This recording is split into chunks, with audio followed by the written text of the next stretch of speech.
Lyra lived on the far edge of the frozen mining colony, where the wind always sounded like it was whispering secrets. Her small workshop sat alone on the ice plain, glowing faintly in the dark night. She worked late almost every day, fixing broken heaters and repairing mining tools for nearby workers. On this night, the sky was darker than usual, covered with heavy storm clouds. The air was sharp and cold enough to sting her face. She stepped outside to secure the generator before the frost storm hit. She moved quickly because frost storms on Nerion were not small. They came with sudden ice winds that could freeze a metal pipe in seconds. While she checked the last power cable, she heard a deep sound roll through the valley. It did not sound like wind or thunder. It sounded alive. Lyra froze. She looked out across the white plain, but the storm was gathering fast, making it hard to see anything beyond a few meters. The sound came again, low, shaking the ground under her boots. She knew the animals on Nerion were dangerous, so she slowly backed toward her workshop door. But then she heard something else. A weak cry, soft but clear, carried on the wind. It did not sound like an animal. It sounded like someone in pain. Lyra hesitated. She knew she should go inside and lock the door. The storm clouds were already flashing with small sparks of frost lightning. But the cry came again, and this time it pulled at her heart. She grabbed a heat lantern from her workbench and stepped into the storm. The wind hit her immediately. She bent low, pushing forward carefully, following the sound. After a short walk, she saw something large lying in the snow. At first, she thought it was a crash machine, but when she moved closer, her breath caught. It was not metal. It was alive. A massive creature lay half buried under the snow, its scales covered with frost. It looked like a dragon from old stories. Huge wings, long tail, glowing blue lines running along its side. Its chest rose and fell slowly, like it was struggling to breathe. Then she noticed something else, another shape beside it, smaller, but just as injured. 2 dragons. Lyra stepped back in shock. Dragons were rare and ancient beings. People said they lived far away in hidden places under the ice. Some believed they were only legends. But here they were, 2 giant creatures lying in front of her, ice forming on their scales. The smaller dragon lifted its head a little. Its eyes opened, glowing faintly in the stormy dark. Lyra felt fear, but she also saw tiredness and pain in its gaze. It tried to rise but collapsed again with a weak groan. The storm wind grew stronger. Ice crystals began forming on Lyra's jacket and hair. If she stayed outside too long, she would freeze too. She looked at the dragons again. They would not survive another minute in the open. She knew the laws. Helping protected creatures without permission was forbidden. The Emperor's new rules were strict. Anyone caught could lose their home, their job, everything. But Lyra also knew she could not walk away. She could not leave these creatures to die in the snow. She took a deep breath, pushed aside her fear, and hurried to the larger dragon. "Come on," she whispered, brushing frost off its scales. "I can't carry you, but maybe I can drag you." She hooked a thick rope around its front leg and pulled with all her strength. The creature was heavy, heavier than anything she had ever moved. But slowly, inch by inch, she pulled it toward her workshop. The smaller dragon tried to follow weakly, stumbling behind her. By the time she got them inside, her hands were numb and her legs were shaking. She quickly powered up the heat coils and aimed them at the dragons. Warm air filled the room, melting the frost on their scales. The larger dragon twitched and let out a deep breath. The smaller one slowly curled its tail around itself. Lyra stood before them, panting, watching carefully. She was still afraid, but now that they were no longer freezing, she could see the softness in their movements. They were not wild or angry. They were exhausted. Then the larger dragon opened its eyes. They glowed with a deep golden light. Calm and ancient, its voice was low and warm, like distant thunder. "Protector," it whispered. Lyra's heart stopped for a moment. She stared at it, confused. She had no idea why a dragon would call her that. She had no idea what trouble she had just invited into her life. Outside, the frost storm howled through the night, but inside the workshop, The dragon slowly warmed, and Lyra felt a strange feeling rising inside her, a feeling that this night would change everything for her, for the dragons, and maybe for the whole frozen world. Lyra did not sleep at all that night. She sat on a stool near the two dragons, watching the heat lamps glow softly over their frost-covered bodies. The larger dragon lay curled on the floor, breathing slowly, while the smaller one rested with its head on its sibling's wing. Their scales shimmered faintly, as if light lived beneath them. When morning came, the storm had passed. Soft blue daylight filtered into the workshop. Lyra finally stood and walked over to check their breathing. She moved carefully, not wanting to scare them. To her surprise, the smaller dragon opened its eyes the moment she approached. It looked at her gently, not like a predator, but like a creature trying to understand her. "You're awake," she whispered. The smaller dragon let out a soft rumble. It almost sounded like a greeting. Then the larger dragon slowly lifted its head. Its golden eyes opened, full of age and calm. It studied Lyra for a long moment before speaking again. Its voice echoed softly through the room, warm and deep. "You saved us," it said. Lyra swallowed hard, unsure how to reply. I didn't want you to die." The large dragon nodded, as if her answer made sense. "You acted with courage, and without fear of the consequences." Lyra froze. She remembered the Emperor's laws. Helping protected species, especially dragons, without permission was a serious crime. If anyone found out, she tried to push the thought away. "You were freezing. Anyone would have helped." The dragon tilted its head a little. "Not anyone. Many fear us. Many would leave us." The smaller dragon moved closer to her, sniffing her hand. Its breath was warm, and Lyra felt a strange calm spread through her chest. "Why were you out there?" she finally asked. "Dragons don't come near human colonies." The two dragons shared a slow look, as if they were deciding what to tell her. At last, the larger dragon spoke again. "We are elder flames," it said, "the oldest line of our kind." Lyra frowned. She had heard the term before, in stories miners told during long shifts. Elder flames were said to carry ancient fire inside them, something powerful and mysterious. But those were myths. Or so she thought. The dragon continued. "Our kind guards a source of deep fire. Fire older than the Emperor's rule. Fire that can shape worlds or end them." Lyra felt a shiver, not from cold, but from the weight of the words. "So, why were you running?" she asked quietly. The small dragon lifted its head. "Because we were hunted." Lyra's breath caught. "Hunted? By who?" The large dragon's expression darkened. "By the Emperor's flame guard." Lyra stepped back in shock. The flame guard were the most elite soldiers in the Empire. They followed the Emperor's orders without question. "Why would they hunt you?" she whispered. The older dragon lowered its head. "Because we protect something he wants. Something powerful. Something he fears humans might find." Lyra's heart pounded faster. She looked between the two dragons, trying to understand what she had gotten herself into. "What are you protecting?" she asked. The smaller dragon looked at her with eyes that shimmered like tiny stars.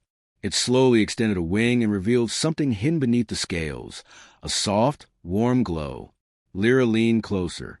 At first, she thought it was fire, but then she realized it was an egg, a dragon egg glowing with inner light, pulsing gently like a heartbeat. Her breath caught. "You have an egg, a living elder flame egg." The larger dragon nodded. "It carries the oldest fire, the purest flame. If the Emperor gains it, he will control all elder flames. Our freedom will end." Lyra felt a rush of fear, but also something else, a strange sense of responsibility. She looked at the egg, then at the two dragons sitting weakly on her workshop floor. "You mean the Emperor's army is looking for you?" she asked. "They will find us soon," the large dragon said softly. "Your world is small. Trails in the snow are easy to follow." Lyra pressed a hand to her forehead. She knew it was true. Soldiers were fast. Their scanners were faster. She had taken the dragons into her home, into her life, and now she had less than a day before the Emperor's forces arrived. She stared at the glowing egg again. It pulsed brighter when she touched the air near it, as if sensing her presence. The small dragon nudged the egg closer to her, and the light grew even warmer. "Why are you showing me this?" Lyra whispered. The large dragon lowered his head until it was level with hers. "Because the egg responded to you when you saved us. Elder Flame eggs sense hearts. It chose you as a protector."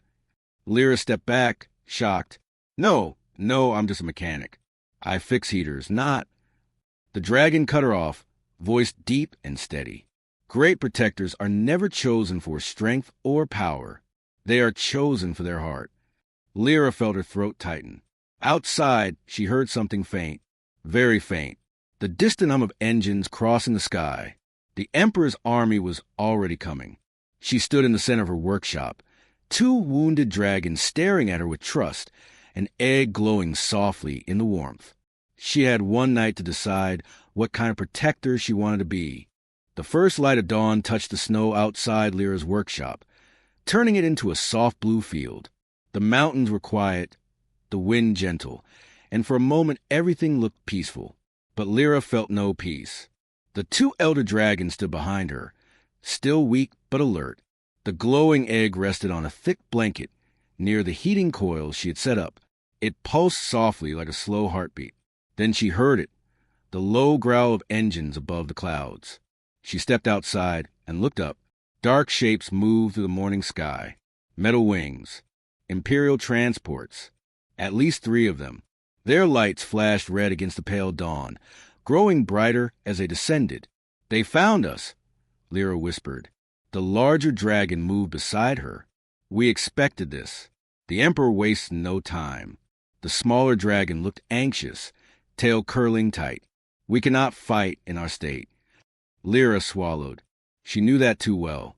Their frostburn wounds had not fully healed. Their flames were weak.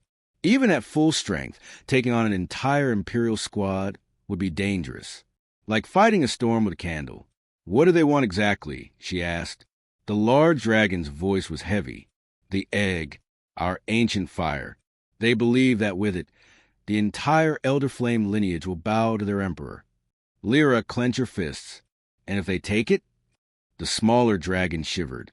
"Our kind will lose its freedom forever." The transport ships grew louder as they neared the ground. Snow swirled from their engines like small tornadoes. Lyra stepped back into the workshop and shut the door, though she knew it wouldn't stop soldiers. Her heart pounded. The dragons watched her, silently waiting for her choice. She paced the room, trying to think. She could run and leave them behind, but even the thought made her feel sick. She could give them up and save herself. But that wasn't who she was. She stopped pacing and stared at the egg. Its glow warmed the workshop. Every pulse felt like a plea. "Okay," she whispered. "We protect it. All of us." The dragons bowed their heads slightly, respecting her courage. "Tell me what we can do," she said. The larger dragon answered first. "You know your workshop better than anyone. You know the paths, the vents, the tunnels built for miners long ago." Lyra blinked. She had forgotten those old tunnels. They ran far beneath the mountains. "You mean," she said slowly, "we take the egg underground?" "Yes," the large dragon said. "The tunnels can hide us long enough for us to recover. The flame inside the egg will guide us." Lyra nodded. "I can open the entrance from inside. But once we go down, we can't come back up. It collapses after one use." The dragons exchanged a look. Then the larger one said, "Then we will trust that single chance." A sharp sound echoed outside. Boots hitting snow. The soldiers had landed. Lyra rushed to her workbench. Tools shook as she moved. She opened a large crate and pulled out a shock-rig generator coil, the same tool she used to scare away wild animals from the workshop. She set it near the door. The smaller dragon tilted its head. "Will that stop them?" "No," Lyra said, "but it will slow them down." Another pulse of light flickered from the egg. It warmed the room, bright and hopeful. She wrapped it in thick blankets and lifted it carefully. The glow brightened against her chest, like it understood she was protecting it. She turned to the dragons. "Can you walk?" The larger dragon nodded. The smaller, one leaned against him for balance. Heavy knocks sounded on the door. By order of the Emperor, a metallic voice shouted, "Open this door immediately!" Lyra felt her whole body tense. Another knock, this one louder. "We know you are sheltering dangerous creatures," the soldier continued. Dangerous. Lyra looked at the dragons. They didn't look dangerous. They looked tired, hurt, determined. A third knock, hard enough to shake the hinges. The large dragon whispered, "It is time." Lyra moved quickly. She crossed the workshop and pulled aside a metal panel on the floor. Beneath it was a circular hatch, covered in dust. She turned the old wheel lock, and the hatch slowly opened with a scraping sound. Cold, stale air rose from the dark tunnel below. The soldiers kicked the door. It cracked. "Go!" Lyra whispered. The dragons climbed down first, their wings folding tight to fit the space. Lyra lowered the egg carefully into the tunnel and climbed in after them. She gripped the wheel from below and pulled it closed just as the workshop door finally burst open. Boots stomped across the floor above. Voices shouted. Light scan. But they were too late. The hatch sealed, and the darkness of the tunnel wrapped around them. For a moment, everything was silent. Then the egg pulsed softly in Lyra's arms, lighting the path ahead with warm golden light. The faint glow reflected in the dragon's eyes as they looked at her with trust. Lyra took a deep breath. "Okay," she whispered into the dark. "Let's get you somewhere safe." And with that, she guided the dragons deeper into the mountains while dawn broke above the metal wings of the Emperor's army. Ilara woke up before sunrise. The cave was cold, and Frostscale lay weak on the stone floor. His breaths were slow, and thin mist came out his mouth every time he exhaled. Ilara touched the scales and felt how cold he had become. She knew they were running out of time. The elder flames inside him were fading. She stepped outside the cave. Dawn light was spreading slowly over the mountains. The air was freezing, and the wind felt sharp like small blades. Ilara wrapped her cloak tightly and took a deep breath. She had to find a healing crystal the starships had spoken of, the one that could awaken Frostscale's fading fire. But she did not know where to look. All she knew was that the crystal was hidden in a land covered by ancient ice. Suddenly, she heard a soft humming sound above her. She looked up and saw one of the small starship drones floating down toward her. It glowed gently with blue lights. Ilara recognized it as the same drone that had followed her before. This time, it projected a map in front of her. The map showed a valley far away, covered fully in white. A bright light blinked at the center. The drone was showing her the location of the crystal. Ilara nodded in thanks, and the drone flew into the cave, circling above Frostscale as if encouraging her to hurry. She did not waste a second. She packed her small bag, grabbed a warm blanket, and began walking toward the icy valley. The journey was long and painful. Snowstorms hit her again and again. Her feet felt numb, and her hands were cold even inside her gloves. But she did not stop. She kept thinking about Frostscale, how he had trusted her, how he had saved her, how he had let her stay by his side. She could not let him fade away. After hours of walking, she reached the valley. Everything was silent. The ground, the rocks, the trees, all were frozen. The valley looked like time had stopped there. At the center, a huge ice pillar stood, glowing with dull blue light. Ilara walked closer, her boots crunching on the frozen ground. When she reached the pillar, she saw something inside the ice. A crystal large, shining, and shaped like a flame. This was it, the breath crystal. It held the power to heal frost dragons. But there was a problem. The crystal was trapped behind ice thicker than any wall she had ever seen. Ilara touched the surface of the ice. It was freezing, as if it were alive. She tried hitting it with a rock, but nothing changed. She tried warming it with her breath, but it did not melt. She felt hopeless. Tears filled her eyes. She could not fail. Not now. Then something happened. A soft cracking sound came from the ice. Ilara stepped back. The ice began to glow brighter, and the crystal inside started pulsing with light. The drone that followed her appeared again, shining a beam onto the ice pillar. The light grew stronger, and the ice started melting slowly. Ilara understood. The crystal reacted to warmth, not physical warmth, but emotional warmth. Hope, determination, care. She placed her hands on the ice and closed her eyes. She thought of Frostscale, his kindness, his bravery, his suffering.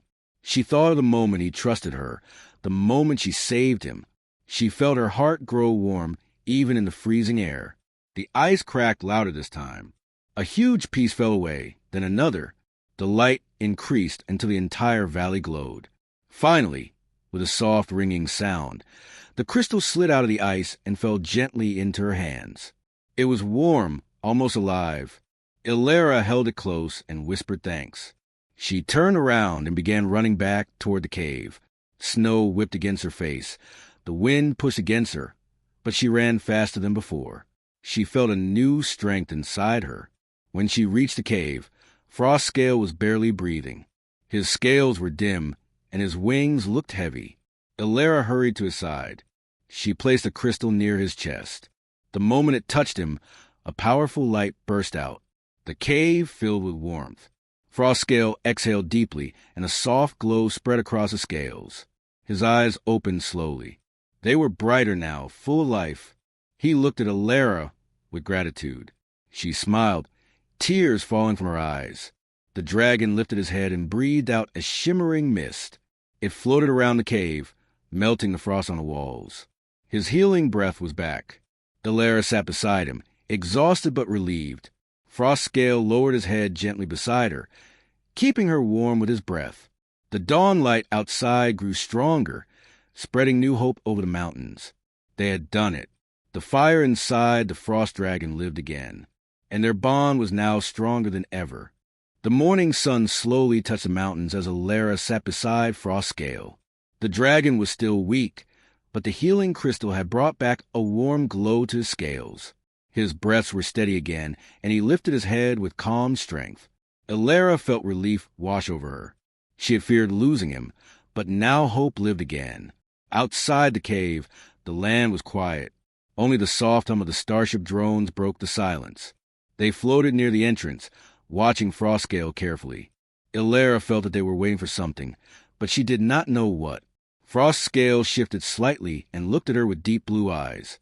His voice rumbled softly in her mind. He told her that the elder flames inside him had awakened a new path. He explained that when a human heals a dragon with pure intentions, a bond forms, an ancient bond called the Dawn Pact. It was rare, powerful, and older than any written history. Ilera listened with widened eyes. She never imagined such a thing existed. Before she could ask more, a sudden bright light flashed outside the cave. A large starship slowly descended, its metal wings shining like silver under the rising sun. It was one of the luxury starships that had appeared before, but this time it came even closer. The ground vibrated gently as the ship landed on the snowy ground. A smooth door opened, and 3 tall figures stepped out. They were not machines. They were humans, dressed in long white coats with glowing patterns. Their faces were calm, but their eyes were sharp, filled with ancient knowledge. Ilera stepped back nervously, while Frostscale lowered his wings protectively. One of the figures raised a hand in peace. He introduced himself as Arion, a guardian of the Celestial Wing Order. He said they had been watching Frostscale for a long time. The elder flames inside the dragon were not just rare, they were sacred.